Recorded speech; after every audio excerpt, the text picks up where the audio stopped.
Right, okay. So the purpose of this evening is to cover nutrition, but specifically for exercise. So that looks like talking about carbs, protein, and fats, what they do for training, and also a bit about supplements as well, but hopefully keep it no overwhelm is my goal for this evening. So starting with carbs. So carbs are our body's main energy source, and mostly they're stored in our liver and muscles as glycogen. So maintaining a carb-rich diet is essential when it comes to exercise because our glycogen stores can quickly become depleted. And so that's why, if you think about things like doing longer endurance events, that's why people will have things like carb gels and stuff like that when you're doing marathons and things, because our stores get depleted quite quickly, so they have to get topped up. However, for doing like a gym workout, more like the type of thing that we do, where it's just an hour, then we should have enough stored in our muscles to be able to complete that. And then also thinking about training as our muscles grow, so our glycogen storage capacity increases. Essentially, we want to make sure that we've got enough carbs in our diet because if we don't, it can lead to poor performance and poor recovery. So, when our stores run low, it means more than just feeling tired. So, we can get physical and mental fatigue set in earlier. We can find that it affects our training intensity, it can slow down recovery, it can limit coordination and concentration. So, therefore, that can make injury risk higher and our immune function can be compromised. So carbs definitely not the enemy, as we also covered when we talked about it in relation to fat loss a couple of weeks ago. In terms of timing, so I think this is something that comes up quite a bit, and you see a lot around when you should have carbs in relation to training. So I just wanted to sort of cover this off and clear this up. So having something to eat before you train is most relevant if you are training first thing in the morning, and you haven't had breakfast, so therefore you fasted overnight. If it's been more than 3 hours since you last had a meal, or because you're noticing that your energy crashes mid-session or your performance drops off. Having said that, it is less important if you have had a balanced meal a couple of hours before, you're doing a moderate intensity session of maybe max 45 minutes, or that actually you find that you can train comfortably fasted and you don't notice any drop in your performance from doing so. So I think the key takeaway really is if what you're doing currently works, because I know for a lot of people, training first thing in the morning just suits them from a time point of view, and perhaps you don't feel like you can eat beforehand, then as long as you feel like you're still getting a good session, it's not too much to worry about. If, however, you do feel like you need a snack before you train, then it should be something that you can quickly absorb into your bloodstream. So these are things like a banana is a great idea. This is where like white toast is good rather than wholemeal bread because it's going to get absorbed much quicker. Medjool dates is another option. And then after your workout, as long as again you're having a balanced meal within a couple of hours of doing your session, that's perfect. Again, if you've trained fasted and you need to have something, or your next meal isn't going to be for longer than a couple of hours away, then you could again have a carb-based snack similar to the list above. So not loads to say on fat because this is primarily focused on fueling in relation to exercise. So carbs are always going to be our primary fuel during a strength session. But it's obviously important to remember that fat still plays a crucial role in supporting our body overall. So particularly for hormone health, which matters more for women over 40. So you need to keep fat in your diet, but not necessarily load up on it right before training. And then when it comes to protein, so again, we sort of covered off the first bullet point previously, but it also makes sense to cover it here. So it's the building block that we use to build and maintain muscle. And obviously, muscle for us being over 40 is what makes us stronger, shapes our body, and keeps metabolism working harder even at rest. So for women over 40, consistently hitting your protein target actually becomes even more important because our body naturally reduces in ability to use protein efficiently. That being said, you can only use so much protein at once, so it's really great to spread it evenly across the day so your muscles get a steady supply to repair and grow. Um, and you definitely don't need to eat more protein than you need because you won't build more muscle beyond a certain point. The excess will simply just be used either for energy or stored as fat. And I've gone slightly back to front in terms of the order, but a high protein diet won't increase muscle by itself. Obviously, we need to make sure that we're using our workouts to do that and correctly fueling the workouts with carbs in order to get the best result. Um, so if your priority is building or maintaining muscle, then animal proteins, particularly whey, are better because they essentially have a complete amino acid profile. Um, Whereas if you're using non-animal product protein, then you do have to make sure that you're getting that complete source by mixing the sources. That being said, there is emerging evidence that more plant protein is beneficial for managing some symptoms of kind of perimenopause and postmenopause, so being hot flashes and weight management.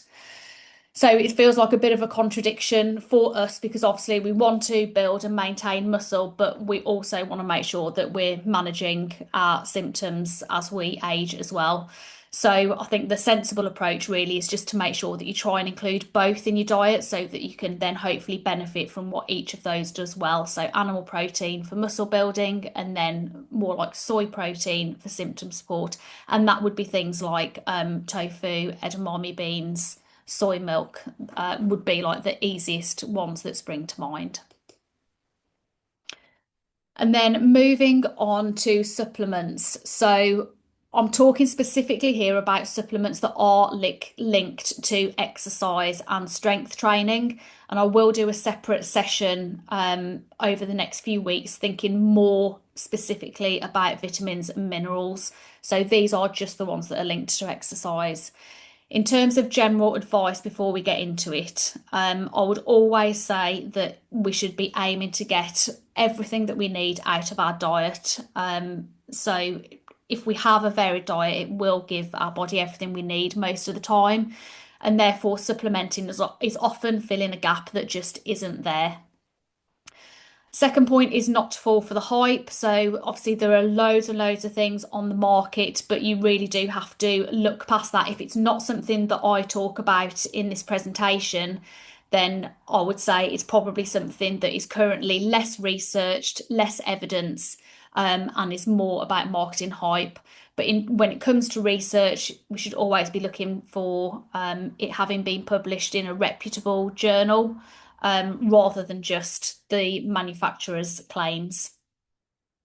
So what we're covering today, basically we're just going to focus on the most popular ones. So talking again, coming back to protein, I think there is a bit of a reluctance for people necessarily to use protein powder or protein products. And again, as I said on the previous slide, I would always recommend getting protein, first of all, through the food that you eat.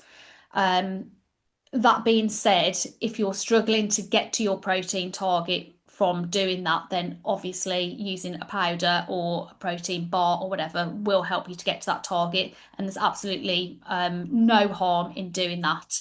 And then when it comes to timing of protein, the main thing to ensure is that you are getting it in a balanced way across the day. So always aiming for about 30 grams minimum in your meals. And as long as you're doing that, there's no reason to then sort of come finish your strength session and have a protein shake straight away. You will have enough protein in your body if you're consistently hitting your target and doing it in a balanced way. And then moving on to creatine. So in terms of I've got kind of a couple of bits of information on this because I know that some people will be more familiar with creatine than others. So I'm just going to start off by running through the benefits. And this is one of the more widely researched and accepted supplements.